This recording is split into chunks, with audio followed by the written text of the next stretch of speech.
नमस्ते बच्चों, गुरुजी स्टडी वाला चैनल में आपका स्वागत है। ये कक्षा 10 मैथ की क्लास है आपकी। और जैसा कि हम पिछले वीडियो में पढ़ चुके थे, सांख्यिकी चैप्टर को पढ़ रहे थे, तो उसके कुछ इम्पोर्टेंस एक दो क्वेश्चन हो चुके थे। एक बहुत ही इम्पोर्टेंट क्वेश्चन है बोर्ड एग्जाम के दृष्टिकोण से। ये मान लीजिए बिल्कुल 100% क्वेश्चन आपकी बोर्ड एग्जाम में मिलेगा आपको। और तो जैसे कि कल हम आपको वीडियो नहीं दे पाए, थोड़ा सा व्यस्त रहे क्योंकि घर में थोड़ा सा प्रोग्राम था, उसकी वजह से टाइम नहीं मिल पाया, तो हम आपको वीडियो नहीं दे पाए, उसके लिए क्षमा प्रार्थी। जब भी ऐसे हमने कई बार बताया, जब भी ऐसी सिचुएशन कभी भी आ जाए तो आप पिछले वीडियो देख के अपना रिवीजन करते रहा करिए, तो जिससे आपका रनिंग बना फ्लो बना रहेगा। तो ज़्यादा बातें न करते हुए हम अगले क्वेश्चन की तरफ बढ़ते हैं। और जिन लोगों ने चैनल को सब्सक्राइब नहीं किया है वो भी चैनल को सब्सक्राइब कर लें। और पिछले वीडियो, अभी आपका मैथ का एग्ज़ाम 12 तारीख को मॉर्निंग में है, तो आज आपके पास 9, 10 और 11 3 दिन का भी समय है आपके पास। तो उन 3 दिनों में बहुत कुछ आप रिवीजन कर सकते हैं। तो जैसे एक क्वेश्चन कहा गया है, तो हम फटाफट क्वेश्चन को लिख देते हैं। तो कहा गया है निम्नलिखित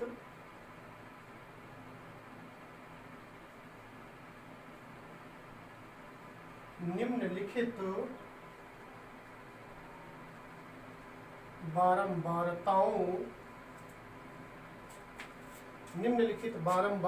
में माध्य 50 है। फिर उसके बाद निम्नलिखित बारंबारताओं में माध्य 50 है, किंतु ये माध्य का मतलब समांतर माध्य से है, माध्य 50 है, किंतु 20 से 40 और 60 से 80 वाले जो वर्ग अंतराल है उनकी बारंबारताएं जो है F1 और F2 है, ये अज्ञात है F1 और F2। और कहा गया इन अज्ञात बारंबारताओं से मतलब है F1 और F2 को ही ज्ञात करना है। और उसके बाद एक ये वर्ग अंतराल और बारंबारता की सारणी बनी हुई है, इसके हिसाब से हमें क्वेश्चन को हल करना होगा। तो सबसे पहले हल कैसे करते हैं इसे देखेंगे। तो जो हमारी सारणी बनी हुई है हम उसी को फिर से बनाएंगे। तो एक तरफ हो जाएगा वर्ग, हम इसे वर्ग लिखें या फिर वर्ग अंतराल लिख लें, कोई फर्क नहीं पड़ता है इससे, क्योंकि वर्ग और वर्ग अंतराल का मतलब एक ही है यहाँ पर। उसके बाद है बारंबारता, और जिसको हम F से लिखते हैं, F से बारंबारता को। उसके बाद जब भी वर्ग अंतराल दिया होता है तो हम सबसे पहला कॉलम कौन सा बनाते हैं, उसके बाद मध्यमान का, मध्यमान कह लेते हैं या मध्य बिंदु कह लेते हैं, उसे x से लिखते हैं। और उसके बाद f इंटू एक्स का पद आता है। क्लियर हो गया, fx का कॉलम होगा। तो जो हमारे पास वर्ग अंतराल दिया है वो है 0 से 20, 20 से 40, 40 से 60, 60 से 80 और 80 से 100। बहुत कायदे से क्वेश्चन को देखना, बहुत इंपॉर्टेंट क्वेश्चन है बोर्ड एग्जाम के दृष्टिकोण से।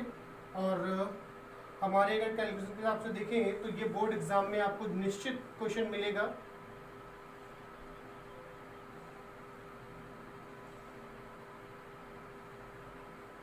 यहाँ पर था कुल योग। अच्छा, जो इनकी बारंबारताएं दी गई हैं वो है, तो पहले वर्ग अंतराल पे है 17, दूसरे पे है F1, फिर है तीसरे पे 32, चौथे की है F2 और पांचवें की है 19। और इनका जो योगफल है वो है 120। उसे अभी नहीं लिखेंगे, उसे बाद में लिखेंगे। पहले हम इसको जोड़ लेते हैं, कितना होता है 7। अब इसमें जुड़ेगा कौन सा, आप देखें 17, 32 और 19 जो है ये अचर राशियां हैं। F1 और F2 ये चर राशियां हैं, क्योंकि ये तो इसमें जुड़ेंगे नहीं, तो अचर राशियों को हम जोड़ें। 17, 32 और 19 को जोड़ेंगे। ना समझ में इधर साइड में लिखिए, 17, 32 और 19 लिखा, इनको जोड़ ले। 7 2 9, 9 18 के 8 हासिल लगा 1 और 1 1 2 3 5 और 1 6, 68 हो जाएगा। तो ये हो जाएगा 68 प्लस F1 और प्लस F2, ये योग हुआ। ये हमारे हिसाब से और क्वेश्चन के हिसाब से है 120। क्लियर हो गया। उसके बाद हम इसका मध्य बिंदु निकालेंगे। मध्य बिंदु निकालना हमने बताया था, जो निम्न सीमा है लोअर लिमिट और जो उच्च सीमा है मतलब अपर लिमिट, दोनों को जोड़िए और जितना भी योगफल है उसको 2 से भाग कर दीजिए, हमें मध्यमान मालूम हो जाएगा। 0 और 20 जोड़ेंगे कितना आएगा, 20 आएगा। 2 से भाग करेंगे तो हो जाएगा 10। वैसे 20 और 40 जोड़ेंगे कितना हो गया 60, 60 का आधा कितना हुआ 30। वैसे ही 40 और 60 जोड़ा तो 100 हो गया, 100 का आधा 50। वैसे ही 60 और 80 को जोड़े, 60 80 को जोड़ेंगे तो 140 होगा, 140 का आधा 70। वैसे ही 80 और 100 को जोड़ेंगे टोटल होगा 180, और 180 का जो आधा होगा वो हो जाएगा 90। क्लियर हो गया, ये x वाला मान आ गया। तो अब सबसे पहला काम क्या करेंगे, fx निकालेंगे। fx का मतलब f और x वाले पद की गुणा, तो संगत गुणा करते हैं, 17 और 10 की गुणा करेंगे हो जाएगा 170। f1 की 30 से गुणा करेंगे तो हो जाएगा 30 f1। 32 और 50 की गुणा करेंगे तो हो जाएगा 1600। वैसे ही f2 और 70 की गुणा करेंगे तो जाएगा 70 f2, और 19 और 90 की गुणा करेंगे तो हो जाएगा 1710। 19 9 171 और एक 0 1710। अब इनको जोड़ना है, इनको जोड़ने के लिए वैसे ही देखिए ये 30 f1 और जो 70 f2 है ये आपस में इनमें नहीं जुड़ेंगे, क्योंकि 170 1600 और 1710 ये अचर राशि है, ये जुड़ जाएंगी। साइड में लिखें 170, फिर उसके बाद है 1600 और फिर है 1710। इनको जोड़ेंगे तो 0 7 1 8, 7 6 13 1 14 का 4, हासिल लगा 1, और 1 1 2 और 1 3, तो ये हो जाएगा हमारा 3480।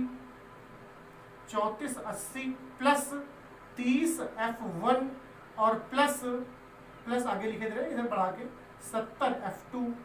ये वाला इतना पद हो गया टोटल, इसे कहेंगे सिग्मा fx है ये, और ये क्या है, ये सिग्मा f है। क्लियर हो गया, अब हमारी सारणी पूरी हो गई। क्लियर हो गया, अब हम क्वेश्चन को रफ कर लेते हैं, यहाँ से थोड़ा जगह बन जाएगी। समांतर माध्य बस याद रखना 50 है, और सिग्मा fx जो है, सिग्मा f जो है वो 120 है, मतलब बारंबारताओं का योगफल था। तो यहाँ पे लिखेंगे प्रश्नानुसार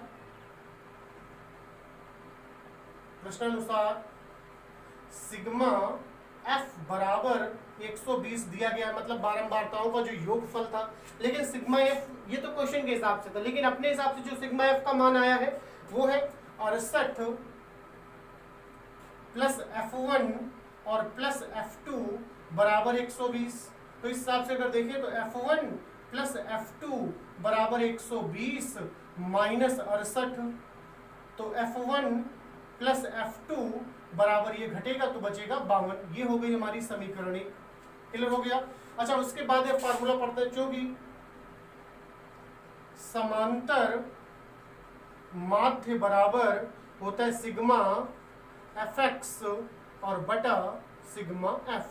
समांतर माध्य जो क्वेश्चन में दिया गया था 50 है, समांतर माध्य हो गया 50 बराबर सिग्मा fx का मान, सिग्मा fx मतलब जितने भी fx वाले पद है उनका योगफल ये आया था, तो ये है 3480 प्लस 30 f1 और प्लस 70 f2 और बटा सिग्मा f का मान जो है वो 120 है, वो 120 लिख दें। तो अब इस सारणी की भी खास जरूरत नहीं बची। अब इसको भी रफ कर लेते हैं, यहाँ पे नोट करते रहे फटाफट। बस इसको हल कर ले तो हमें एक दूसरी समीकरण मालूम हो जाएगी। तो पहले ऐसा करते हैं, इसमें से 10 कॉमन ले लेते हैं, तो ये हो जाएगा 50 बराबर, अगर 10 कॉमन ले ले तो यहाँ पर बचेगा 348 और प्लस 3 f1 प्लस 7 f2 और बटा 120। तो इसका एक 0 और इससे एक 0 कट जाएगा, फिर गुणा करेंगे तो ये हो जाएगा 348 प्लस 3 f1 प्लस 7 f2 और बराबर 12 पंचे 60 और एक 0 मतलब 600 हो जाएगा। तो 3 f1 प्लस 7 f2 बराबर 600 और माइनस 348। तो ये हो जाएगा 3 f1 और प्लस 7 f2 और बराबर ये घटेगा, ये घट के बनेगा 252, और ये हो गई हमारी समीकरण 2। क्लियर हो गया, समीकरण 2। अब 2 समीकरणें मालूम हो गई। अब समीकरण हल करने के लिए जैसा कि आपने पढ़ा था, आपने 3 विधियां थी, एक था विलोपन विधि, दूसरी थी प्रतिस्थापन विधि, तीसरी बंधगुणन विधि। अब इसमें से कोई भी हम विधि लगा के दोनों समीकरणों को हल कर लें। तो विलोपन विधि लगा लेते हैं। तो ऐसा करते हैं, समीकरण 1 को 3 से गुणा कर लें, तो ये दोनों गुणांक बराबर हो जाएंगे इसके। कट जाएगा, F2 का मान निकल आएगा। तो यहाँ लिखेंगे कि समीकरण 1 को 3 से गुणा करके समीकरण 2 से घटाने पर, तो समीकरण 2 है हमारी 3F1 प्लस 7F2 और बराबर 252। अब पहली समीकरण को हमें 3 से गुणा करना है, तो इसको 3 से गुणा करेंगे तो ये हो जाएगी 3F1 प्लस इसको करेंगे तो हो जाएगा 3F2 और बराबर इसको 3 से गुणा करोगे भैया तो 3 दूना 6 और 3 बचे 15 हो जाएगा। उसके बाद क्या कहा करना है हमें, दोनों समान चिन्हों के हैं 3F1, तो दोनों को घटा लें, यहाँ पर ऊपर लिखा भी है दोनों को घटाने पर, तो यहाँ पर घटाएंगे तो घटाने पे आप जानते हैं चिन्ह बदल जाते हैं, तो ये माइनस माइनस और ये माइनस, तो ये दोनों पद कट जाएंगे। 7F2 में से 3F2 घट जाएगा तो बचेगा 4F2 और बराबर ऐसी 252 में से 156 घटाओगे तो बचेगा 96। तो F2 बराबर तो 96 बटा 4, 4 से भाग कर दें इसे, तो F2 बराबर हो जाएगा 4 दूना 8 और 4 चको 16, तो F2 बराबर आया 24। अब यही F2 का मान समीकरण 1 में लगा दिया जाए। क्लियर हो गया, समीकरण 1 में लगा देते हैं,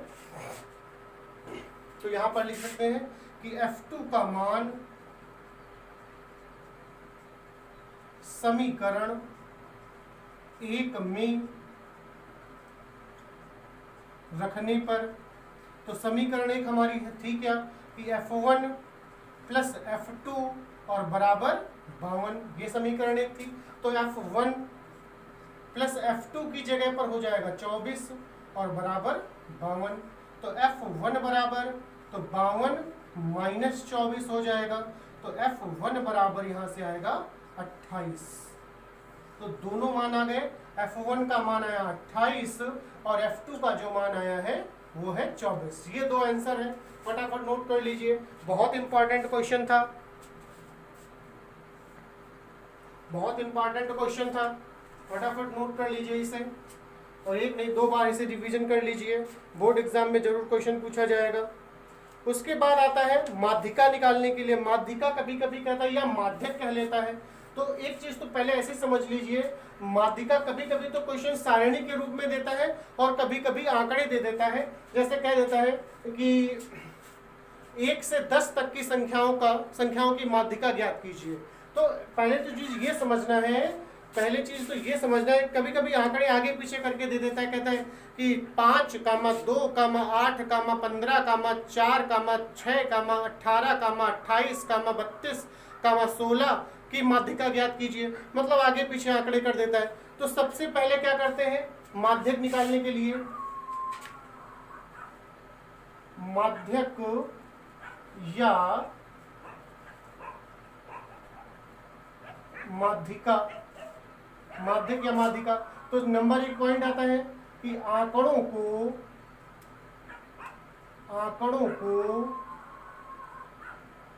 सर्वप्रथम आरोही या अवरोही क्रम में व्यवस्थित करते हैं। सबसे पहले आरोही या फिर अवरोही क्रम में व्यवस्थित किया जाए। आरोही का मतलब आप जानते हैं आरोह, आरोह मतलब चढ़ना, मतलब छोटे से बड़े क्रम में। अवरोह माने उतरना, मतलब बड़े से छोटे क्रम में, क्रम से उन्हें लिखा जाए। अच्छा, उसके बाद फिर क्या करते हैं, फिर हम देखते हैं नंबर 2 पॉइंट पे कि उनके पदों की संख्या है कैसी। अगर सम है तो फिर क्या होता है माध्यक बराबर या माध्यिका बराबर। अगर सम है तो क्या होता है, फार्मूला बनता है 1/2 फिर ब्रैकेट में लिखते हैं n/2 वह पद प्लस n+2/2 वह पद। इस तरीके से लिखा जाता है। अगर नंबर 2 पॉइंट आता है, अगर विषम है तो फिर माध्यिका कैसे निकालते हैं? तो माध्यिका बराबर होता है n+1/2 वह पद। बात समझ में आ गई? एक सिंपल सा उदाहरण इसके अकॉर्डिंग ले लेते हैं। जैसे कहा जाए, एक केवल समझने भर के लिए एग्जाम्पल है, छोटा सा एक समझने भर के लिए। जैसे मान लेते हैं आंकड़े दिए 2, 8, 15, 6, 16, 8 न कर ले, 9 कर ले, चलो कोई बात नहीं, 9, 10 ऐसे कर लेते हैं। और अब इसमें पूछा जाए माध्यिका, तो सबसे पहले उसे आरोही या अवरोही क्रम में व्यवस्थित करेंगे। आरोही मतलब छोटे से बड़े क्रम में, तो सबसे पहले आरोही क्रम में यहाँ पर लिखेंगे कि आंकड़ों को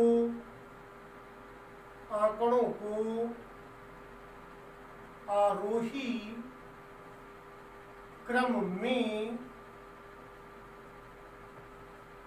लिखने पर, आरोही क्रम में लिखेंगे तो सबसे पहले छोटी संख्या मतलब 2, उसके बाद 2 के बाद कौन सी आएगी 6, उसके बाद आएगा 8, उसके बाद आएगा 9, उसके बाद 10, उसके बाद 15 और उसके बाद 16। फिर देखेंगे कितने पद हैं, 1, 2, 3, 4, 5, 6, 7 पद हैं। तो मतलब पदों की जो संख्या है वो है n बराबर 7। 7 कैसी है? विषम संख्या है। यहाँ पर साइड में विषम लिख लें। विषम में लिखने से फायदा ये होगा, सम विषम लिखेंगे तो हमें फार्मूला फटाक से लिख लेंगे। तो माध्यिका का फार्मूला होता है, माध्यिका बराबर, जब विषम होता है तो लिखते हैं n+1/2 वह पद। तो यहाँ पर होगा n का मतलब 7 + 1/2 वह पद। तो ये हो जाएगा 8/2 वह पद, या फिर हो जाएगा 2 से कट जाएगा, ये आ जाएगा 4वां पद। 4वां पद कौन सा है? तो 1, 2, 3 और ये चौथा पद है ना। चौथा पद कितना हुआ? 9। ये हमारी माध्यिका हो गई। अगर अभी यहाँ पर एक और पद पर बढ़ा दें, जैसे मान लेते हैं यहाँ पर हम 7 लिख लें, क्लियर हो गया? 7 लिख देते हैं, नहीं 7 ना रखे, यहाँ पर 14 कर देते हैं। 14 कर देते हैं, 14। अब अगर हम इसे आरोही क्रम में लिखेंगे तो ध्यान देना होगा, यहाँ पर 10 के बाद क्या आएगा? 10 के बाद आ जाएगा 14, उसके बाद 15 और उसके बाद 16। तो पदों की जो संख्या है वो कैसी होगी? अब 8 हो जाएगी। 1, 2, 3, 4, 5, 6, 7, 8। अब ये संख्या कैसी हो गई? सम। तो सम के लिए आप फार्मूला जानते हैं, सम के लिए कैसे लगाते हैं? अगर सम हो गई, सम संख्या हो गई, तो यहाँ पर लिखेंगे क्या? 1/2 और ब्रैकेट में क्या होगा? n/2 पद और प्लस n+2/2 पद। ये सम के लिए फार्मूला। तो 1/2 और यहाँ पर पदों की संख्या 8 है तो 8/2 पद और प्लस 8 + 2/2 पद। तो इस तरीके से 1/2 और ये कितना आएगा? 8/2 मतलब चौथा पद हो जाएगा, 4वां पद, और प्लस 8 + 2, 8 + 2 हुआ 10 और 10/2 करेंगे तो 5वां पद हो जाएगा, 5वां पद। तो 1/2। अब यहाँ पर देखेंगे चौथा पद कौन सा है? चौथा पद तो 1, 2, 3, 4, चौथा पद है 9 और प्लस 5वां पद 10 है। तो ये बनेगा हमारा 19/2 और 19/2 को भाग करेंगे तो 9.5। ये आंसर माध्यिका का हो जाएगा। क्लियर हो गया? अब आप समझ गए होंगे माध्यिका कैसे निकाली जाती है। उसके अलावा कुछ क्वेश्चंस आते हैं जो सारणी बेस्ड होते हैं। जैसे भी आपने इसमें पढ़ा कि जैसे माध्य समांतर माध्य निकाल रहे थे, उस हिसाब से कभी कभी क्वेश्चन आता है, सारणी बनी होती है। तो सारणी में जैसे इसमें सारणी बनी होती है, सबसे पहला कॉलम होता है वर्ग अंतराल का, उसके बाद बारंबारता।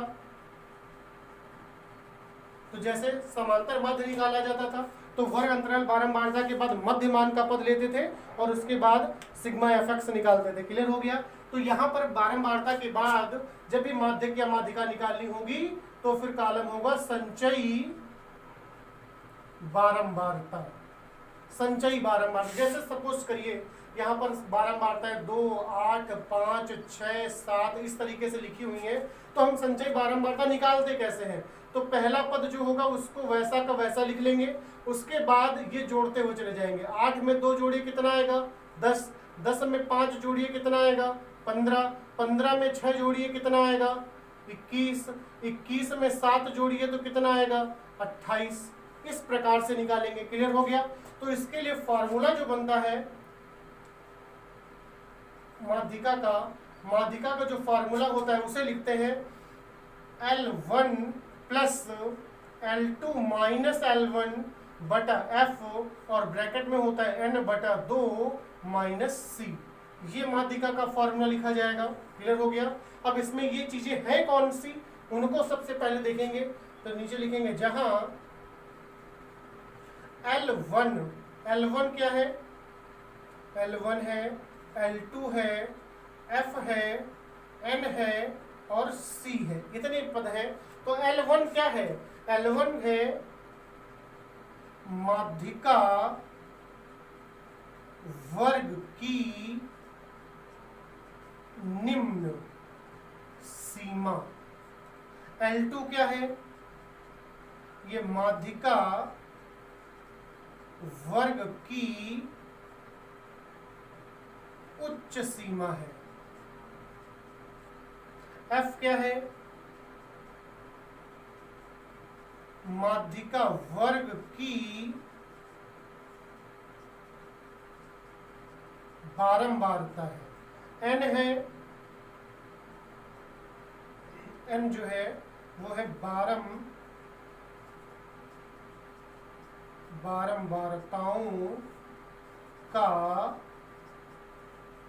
योगफल। और जो C है ये माध्यिका वर्ग से पहले वाली वर्ग की संचयी बारंबारता। इतनी चीजें हैं, इनको बहुत कायदे से इनको फार्मूले को याद कर लेना। इससे रिलेटेड कल हम आपको क्वेश्चन बताएंगे अगली क्लास में। तो आपको आज का वीडियो कैसा लगा ये कमेंट करके जरूर बताएं, और जिन लोगों ने चैनल को सब्सक्राइब नहीं किया है वो सब्सक्राइब कर लें और चैनल को लाइक शेयर जरूर करते रहें। तो और ये वीडियो जो हमने बनाया है आज, इसमें जो हमने फार्मूला बताया माध्यिका निकालने के लिए, तो उसको बहुत कायदे से एक बार फिर से पढ़ लीजिए, अच्छे से तैयार कर लीजिए, जिससे अब जब अगला वीडियो आपको मिलेगा तो आप क्वेश्चन को उसमें जल्दी समझ में आ जाएगा। थोड़ा सा किताब को देख भी लेना। तो आज की क्लास को हम यहीं पे समाप्त करते हैं, और थोड़ा सा मेहनत कर लीजिए, अभी 2 दिन का समय है, रिवाइज कर लीजिए, जिससे आपको जो भी आपने पहले से पढ़ा हुआ है वो आपको रिवीजन अच्छे से हो जाए, आप क्वेश्चन को कोई भी क्वेश्चन छोड़ ना पाए। यही हमारा उद्देश्य है। तो स्वस्थ रहें, मस्त रहें, व्यस्त रहें। धन्यवाद क्लास।